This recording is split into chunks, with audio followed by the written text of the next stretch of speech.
आज आपण उन्हाळ्यात शरीराला थंडावा देणारा असा कलिंगडचा मिल्कशेक कसा बनवायचा हे पाहणार आहोत। याला बनवायला 10 ते 15 मिनिटं पुरेशी आहेत। तर चला मग हा कलिंगडचा मिल्कशेक कसा बनवायचा ते पाहू। यासाठी इथे मी एक कलिंगड स्वच्छ धुवून कापून घेणार आहे। मी यातल्या बिया अगोदरच काढून घेणार आहे। तुम्ही जर या बिया अगोदर नाही काढल्या तर तो ज्यूस तुम्ही गाळून घ्या। इथे मी ब्लेंडरमध्ये कलिंगडचे काप ॲड करून घेतलेले आहे। यामध्ये मी 1 ग्लासभर दूध आणि 1 चमचा साखर ॲड केलेले आहे। हे ब्लेंडरला व्यवस्थित फिरवून घ्यायचे आहे आणि हा ज्यूस आपण एका बाउलमध्ये काढून घ्यायचा आहे। मी उरलेल्या कलिंगडचाही ज्यूस बनवून घेत आहे। इथे मी यामध्ये कुल्फी फालुदा क्रश ॲड केलेले आहे।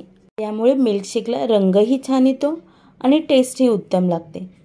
आता यामध्ये मी 2 ते 3 चमचे भिजवलेला सब्जा ॲड करून घेते आणि आपला हा मिल्कशेक रेडी झालेला आहे। तर तो आपण आता सर्व करून घेऊया। एका ग्लासमध्ये मी हा चमच्याने ज्यूस काढून घेत आहे। यामध्ये आपल्याला थोडेसे कलिंगडचे बारीक बारीक तुकडेही ॲड करायचे आहे। इथे मी कलिंगड हार्ट शेपमध्ये कट करून त्याला टूथपिकमध्ये इन्सर्ट करून डेकोरेशन म्हणून वापरलेले आहे।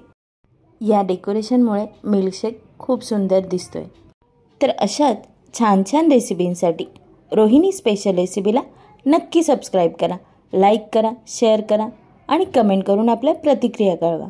आणि आपल्या बिझी शेड्यूलमधून वेळ काढून माझा हा व्हिडिओ पाहिल्याबद्दल थँक्यू।